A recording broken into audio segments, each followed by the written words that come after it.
A lot of chefs out there in the world can point to one dish, the discovery of which allowed them to pedal clear of the peloton, so to speak, set themselves apart. Wolfgang Puck's smoked salmon pizza comes to mind, Nobu Matsuhisa's miso black cod, Alice Waters' baked goat cheese and garden lettuce. Delicious. I myself unleashed my own breakthrough dish on the world when I was just in the 6th grade, and I'm happy to say, proud to say, it became a mange célèbre amongst the elementary school culinary cognoscenti. Behold,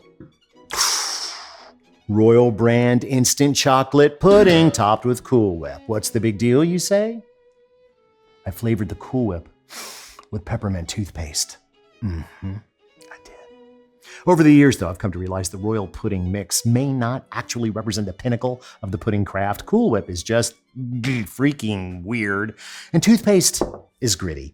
So now, when the siren song of nostalgia calls, I make my pudding and my flavored whipped creams from scratch, using the very best dairy I can get my hands on, like that produced by these cows, who of course represent the first ever sponsor of this program, Georgia Dairy Farmers. Thank you, farmers. Thank you, cows, for sponsoring this episode. We literally could not do it without you, because it is dairy's unique attributes that make today's offerings possible. Let's review, shall we? Your typical moo juice is about 87% water, around 4.8% lactose or milk sugar, approximately 3.25 to 3.8% milk fat, another 3.2 to 3.4% protein, with casein accounting for roughly 2.6 of that, and 0.6 for whey. Minerals make up about 0.7%, vitamins, enzymes, organic acids, assorted other stuff, rounds out, to the 100% number. Now, under U.S. law, anything sold simply as milk must contain 8.25% of milk solids and no less than 3.25% milk fat. Heavy cream, which we'll also be using today, is very dramatically different in its fat content. Legally, it must contain at least 36% milk fat, and that makes it a very, very, very different kind of fluid. Now, my hope today is to take culinary advantage of two of dairy's most interesting attributes. One, how it can be thickened by starch, and two, its ability to hold on to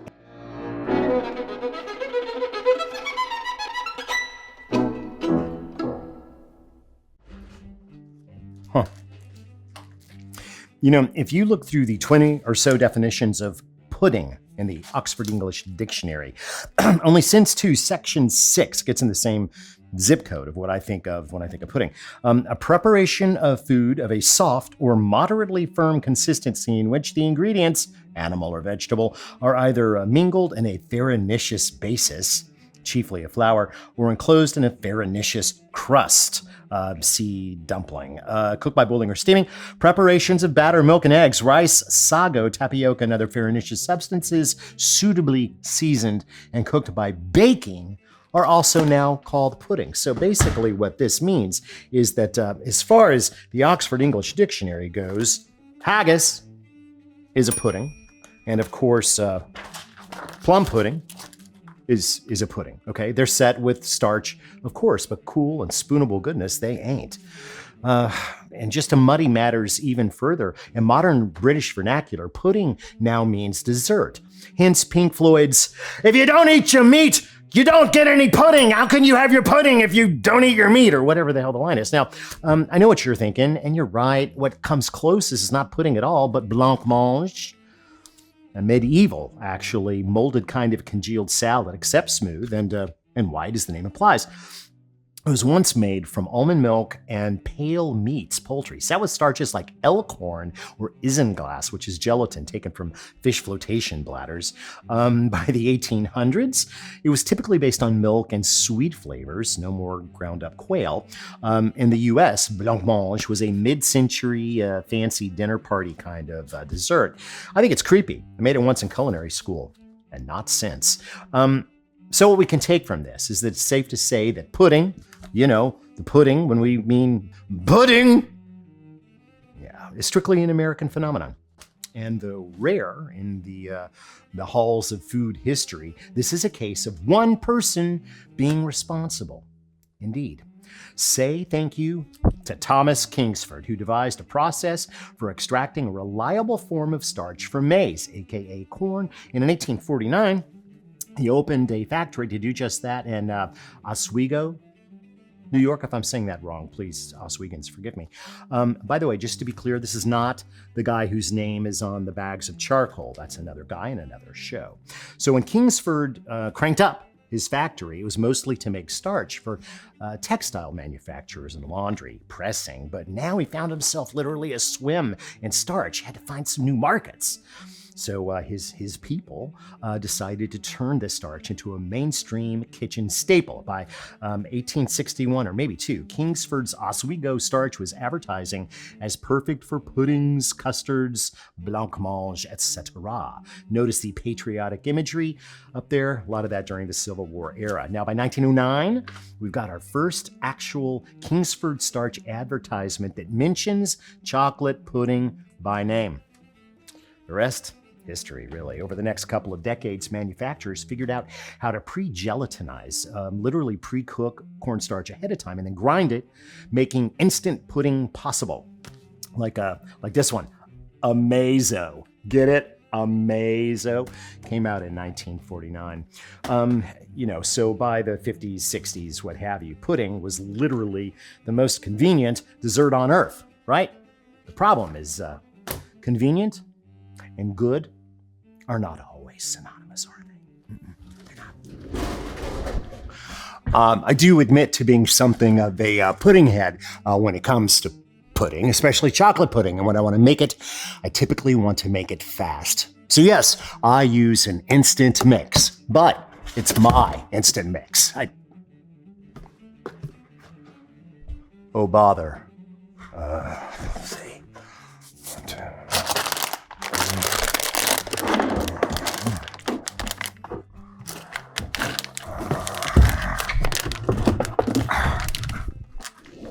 I typically just measure this stuff into the empty container by weight using the tare function on my scale. And I always start with the lighter ingredients and go to the heavier. I don't know why. I'm going to start with salt. I need just 6 grams. And I really do think that a little salt always helps chocolate taste more chocolatey. It needs to be a fine salt, not kosher, because kosher salt's big flakes, right? And over time, if you shake it, it'll actually rise up to the top. It's called granular convection. It's also called the Brazil nut effect, because in large containers of mixed nuts, in a little bit of time, the Brazil nuts always work their way to the top. It's a long story. Fascinating. We'll get into it some other time. All right, next up. All right, 134 grams of milk powder, powdered milk. If you have a choice, avoid the instant kind. If it says instant on the bag, it's had some things changed, so go with standard. Okay, 150 grams of cornstarch. The scale is very sensitive. It goes to 1/10 of a gram. We don't have to be that precise. I'm not Walter White, if you know what I mean. Okay. All right. Next, 180 grams of Dutch processed cocoa. Do not use natural cocoa for this because it's very resistant to working its way into water-type fluids, which, dairy most certainly is. Dutch process has been alkalized. I have a terrible time with that word. So it'll disperse easily. And finally, 340 grams of confectioner sugar. And yes, I know confectioner sugar has cornstarch in it. That's a small amount, and I've calculated for it. There. Now, go ahead and seal that up and give it a good shake.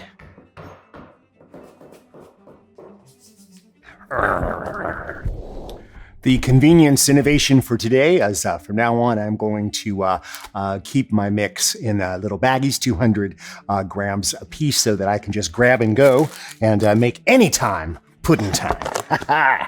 Nice.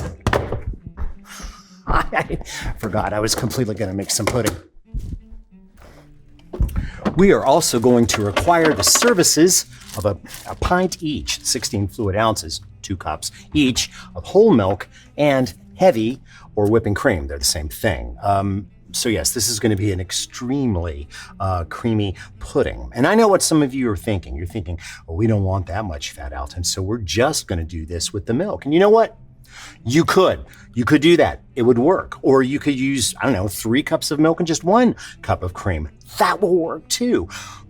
Or you could just do what I say and reap the rewards of my exhaustive experimentation. You might also be wondering, why do I need all of this dairy when I've already got powdered milk and my pudding sack here? And that would be a good question.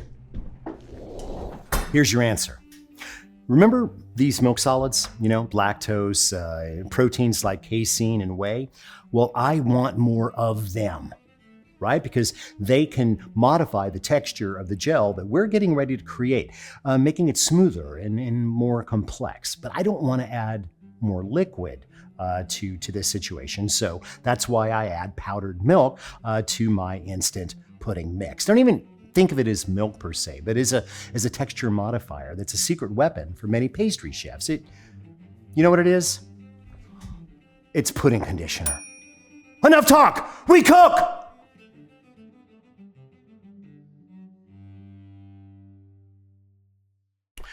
When attempting to engender a fulfilling relationship between dairy and starch, gradual, gentle heat control is key, as no relationship profits from things, getting too hot too fast. To that end, I'm going to employ a double boiler, or more exactly, a metal bowl parked on a pan of simmering water. Now I'm going to add about an inch and a half of water here in a medium pot. I'm going to go ahead and put that on high heat and bring it to a boil. Then park metal bowl, a little wider than the pot, atop the pot, and into said bowl goes the 200 grams of instant, you know what, maybe we should call this quick pudding mix. And then slowly add the dairy, 2 cups of milk, and 2 cups of the heavy cream. Okay. Now, you want to just, whisk this until you've got a nice, even, homogeneous paste and everything's suspended in the dairy. Okay. The sugars and things are going to start to dissolve. You can use any whisk for this. I wouldn't use a spoon, but you should probably keep a silicone spatula nearby because you're probably going to have to do a little edge scraping here, so to speak. Now, as soon as you've got bubble break, as I call it, I'm going to reduce the heat a little bit because we just want to maintain a gentle boil, all right? You do not want a raging boil because steam will come burping up around the sides of the bowl, overheating the bowl and also getting condensation in the pudding. We don't want that. So just whisk and whisk a bit, and then just whisk it kind of every now and then, every couple of minutes, until you reach 150 degrees. How will you know that? Because you are going to use your thermometer. That's how you're going to know it. And once it crosses 150 degrees, you are going to commit staying with the pudding and checking its temperature off and on until you reach between 170 and 180 degrees. 170 would be better. And one thing you're going to notice here is that the mixture is going to seem thickened when it isn't, okay? When it's still down here in the, 90 degree range where we are now, it's going to seem thick because a lot of the solids haven't dissolved yet. Then it's going to start to thin out, then it's going to get darker, then it's going to get glossy and pretty looking like a mirror, and then you'll be making pudding. And we are at 173. So the magic of gelatinization is slowly revealing itself. Now, when I just start to, feel the tightening of things, when it gets just a little bit harder to whisk, okay, I set a timer for 5 minutes because I want this to cook at least that long before we pull it. Maybe longer, depending on what I see. Let's take a little bit of a break for one of my famous but rather shabby science models, shall we? So, let's imagine for a moment that these plastic tubes full of batteries are starch molecules, or more precisely, macromolecules. The straight one, this is amylose, and the branchy one here, this is amylopectin. The batteries represent individual glucose units. Glucose It's actually more like tiny fuel tanks than a battery, but I have batteries. So cornstarch is about 75% the branchy kind of starch and 25% the straight kind. And they both serve very specific purposes. Now, what's happening in the bowl right now, which is being mindfully stirred by someone else, is called gelatinization, which doesn't have one gosh darn thing to do with gelatin, which is the cause of frequent consternation and confusion. When the starch comes, like out of the box, okay, from the store, the amylose and amylopectin are packed into tight little crystalline granules. And yes, I'm mixing metaphors here. Just pretend that we've zoomed way out. Okay, these are gumball capsules packed with pipe cleaners.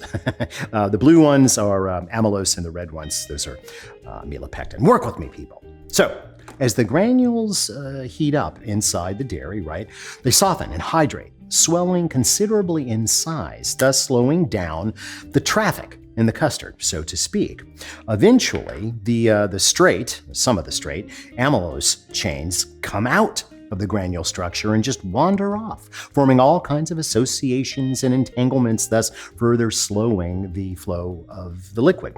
In both cases, they're binding up water and thickening the dairy into a loose lava-like paste. Now, our job as cooks is to keep things moving in there, and we got to keep the heat evenly applied until the starch does its thing. Later, as it cools, the starch will gel up more and firm, but the fat in the dairy will keep it from, setting into something you'd have to cut, like a Jell-O mold. It's all about heat and time, which is why you do not rush a pudding, and you never let a starch-set pudding boil, because high heat can eventually rip apart the very situation we are working to create. End of wanky science model.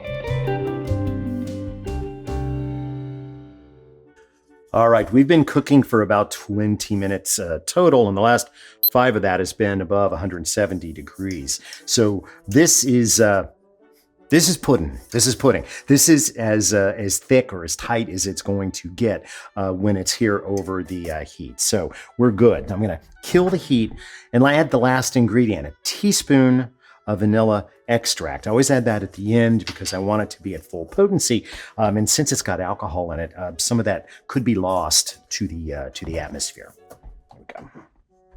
Now, we could certainly cool this pudding in this very bowl, but I know myself, and that would result in my eating it all in one sitting. So I am instead going to portion this out into 6 single-serving ramekins. You could use custard cups for this, but custard and pudding aren't the same, so it seems wrong. In any case, this is proactive portion control, and it is really easier to kind of try to pour it directly into the cups. This is tricky stuff to work with, and I've tried spoons and I've tried ladles, and I think that this is generally the best way. Just kind of move around and try one with a spout next time, maybe.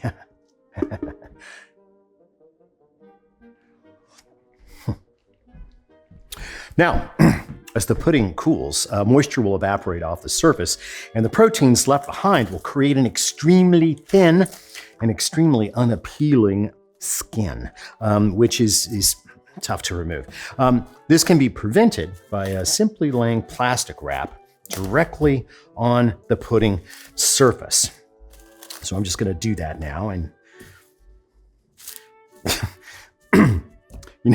when I do this, usually it's just a big bowl, but this is a little more challenging.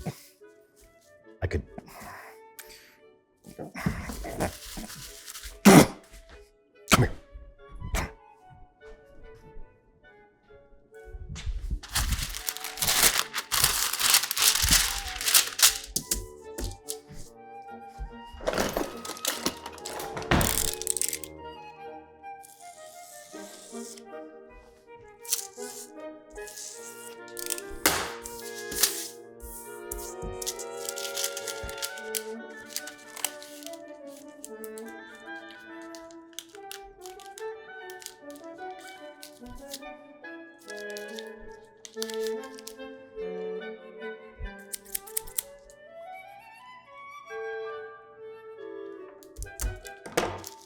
Behold,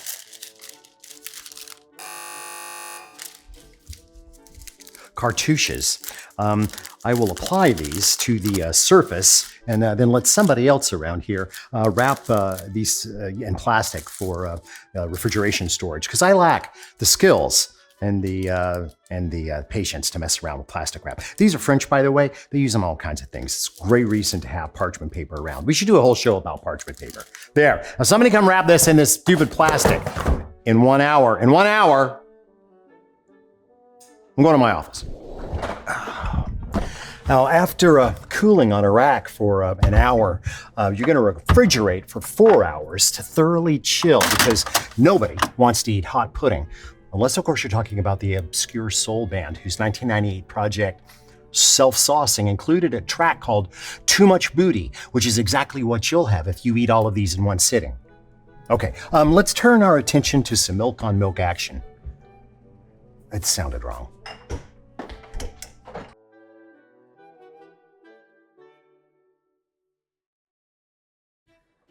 If you assume that my plan to top my luscious milky pudding with yet more dairy is based in any way on the fact that this episode is being sponsored by Georgia dairy farmers and their cows, you would be incorrect. I have always preferred my pudding topped with whipped cream. But don't worry, I won't be adding toothpaste this time. I will be adding a subtle but very grown-up flavor to this 1 cup of heavy cream by adding spice, baby. And when it comes to chocolate, quite a few botanical flavorants are known accomplices. Vanilla, certainly, mint, cinnamon, chilies, maple. But my personal favorite is a lesser known item and a bit mysterious, Amomum subulatum, black cardamom. Now, you are probably familiar with its botanical cousin, green cardamom, Elatearia cardamomum, I think, famously found in Scandinavian baked goods. But its cousin on the ginger family tree is a completely different spice. And since black cardamom is smoked during processing, it delivers kind of deep, roasty, almost coffee flavors, along with this kind of eucalyptus vibe made possible by the presence of 1,8-cineol, a highly volatile compound that just so happens to be fat-soluble and so perfect for whipped cream. More on that particular miracle in a moment. Now, the only potential downside I can see here is that unlike green cardamom, which comes in pods as well as ground form and seed form, black is just available either as the ground product, which tastes like dirt in my opinion, or in the full pod form. But don't despair, because for this particular mission, we can make use of the entire package, so to speak. Although I'm pretty sure my recipe calls for 5 grams of cardamom pod, I'll be really honest with you. I don't measure, I just count out 7. 1, 2, 3, 4, 5, 6, 7. This one goes back. That is typically the ideal amount for this kind of thing. Now, when it comes to breaking these up, a lot of people do a lot of things. Some people use a mortar and pestle. Some people even use a spice grinder. But these are really, really fibrous, and I don't need them even, and I'm not trying to extract the seeds. So I use what is called the nighty-night method. And I'm happy to demonstrate that for you now. So there are pods, and you take a towel and you're like, nighty-night, nighty-night, everybody.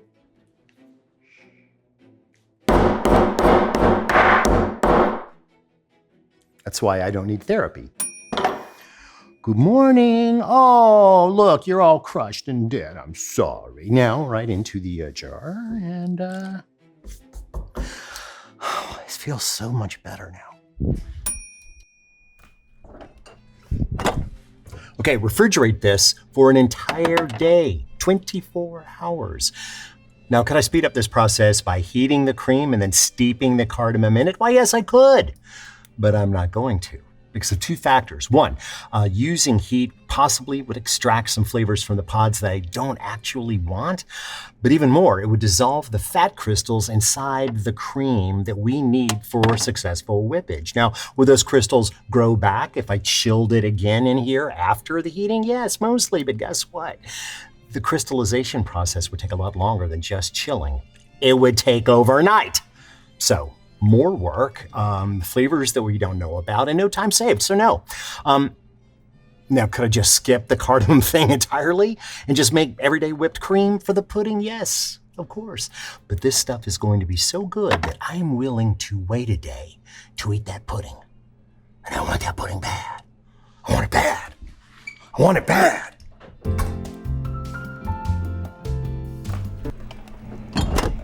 Next day, time to whip. Now, I've got 5 of these shirts. I'm wearing a different watch. See? Next day. That's all I change some days. Okay, fine. When I whip cream, using, say, a stand mixer, I freeze the bowl for a while beforehand. The point being that in order to build bubbles, and you can't have foam without bubbles, we need milk fat in both the liquid and crystalline phases. If the cream gets warm and we lose the crystals, we'll have to beat it forever, and it will never fully bloom, shall we say. Now, if I was using a stand mixer, I would use a chilled bowl, but I'm not. I'm going old school today. So I'm keeping this part in an ice bath during the whole process. Enough talk. We whip. I just love saying that.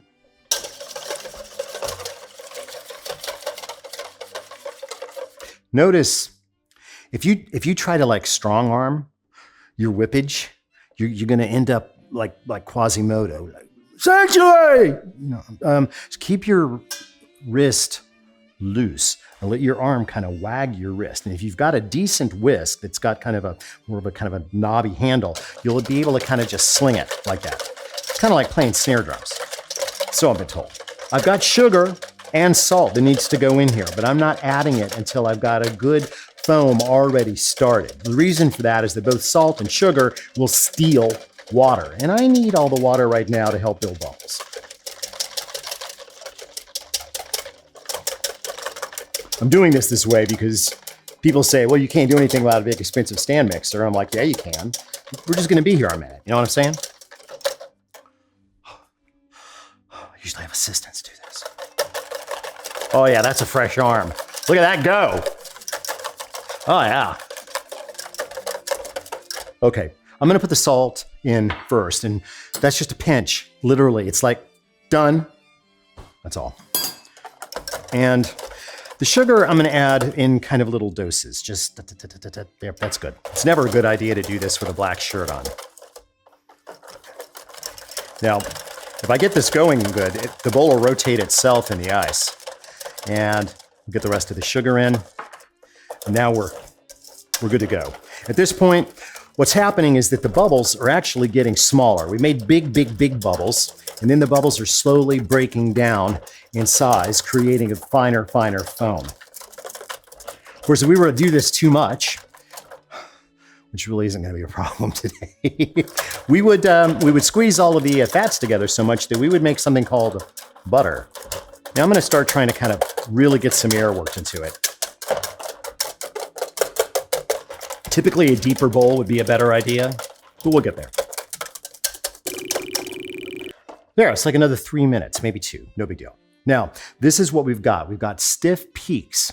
Now, if your peaks fall over, if you got floppy peaks, then your whipped cream is not going to stand up on pudding or anything else. It's going to be more like a sauce. If you go much beyond this point, a few more minutes, you could make butter, which is a lot more likely to happen in a stand mixer or a food processor because my arm would clearly fall off. Now, if this seems like magic, well, guess what it is? And it's magic made possible by the unique composition of the cream. See, as we whisk air into it, partly, made possible by its viscosity, the milk proteins, right, form walls around the tiny puffs of captured air, creating bubbles. Just imagine that all of this structure, this protein, right, got air inside and the rest of the cream outside. Now, if you keep beating, eventually fat globules will start coalescing and moving in with the protein, and see, the fat in the cream normally travels in tiny globules protected by delicate outer membranes. Whisking bangs those globules into one another, partially breaching the coverings, exposing patches of fat. Fat is hydrophobic. It would rather be with other fats or even with the air inside the bubbles than hang out with the water, right? Because we've kept our cream cold, some of the fat inside the globules is still solid. That allows those globules to stick to the bubbles and to each other without completely merging. It's called partial coalescence. And you know what? As long as we keep the fat cold enough to remain kind of sort of solid, the structure can be stable for a while. properly whipped cream can be stored in the refrigerator for maybe a day. Just do keep it tightly covered with plastic wrap, as the fat and cream is like Velcro to funky aromas, and there are almost always a few of those drifting around in places like this. Oh, and you might also want to consider leaving it in the actual whipping bowl, because that way, if you do leave it in here a little too long and it starts to fall, you can, re-whip it. But to do that, you're going to have to add 1 to 2 tablespoons of new cream. That'll buy you some insurance against actually churning butter, which is really easy to do when re-whipping. And fresh butter tastes great, but it's just not what I want on pudding. You know what I mean? What the heck is wrong with me? I'll eat this now. Pudding. Well, here we are. These proportions are correct for me. I like more whipped cream than I like pudding. But look at the pudding. It's like glistening, spoonable. This texture is perfect. And this is pretty good. And I've also got on deck the best drink you can have when you're drinking pudding, right? Now I know that you can't take the chewing, smacking sounds, but I really do need to taste this whipped cream. So can we cue the chewing music?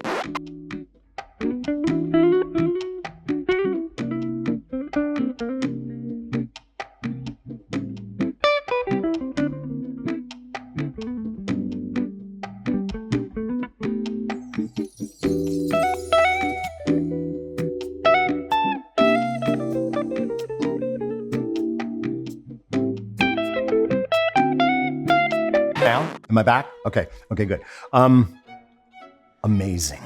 And what is so amazing is it's still whipped cream. I taste the dairy, I taste the sweetness, but the black cardamom, it's smoky, but not like smoky. It's not like barbecue smoky. There's this kind of eucalyptusy thing going on, roasty flavors, almost like coffee.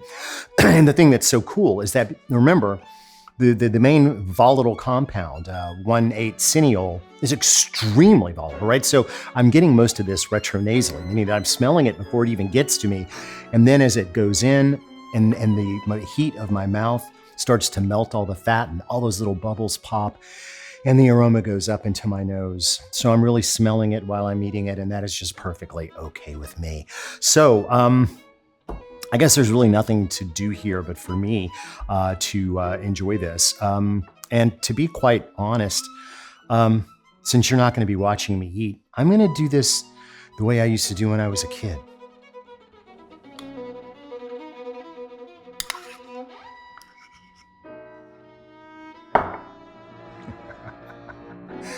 I know how to live. See you next time on... Wait, no, come back. I forgot. Georgia dairy farmers, I love you. Okay, cut.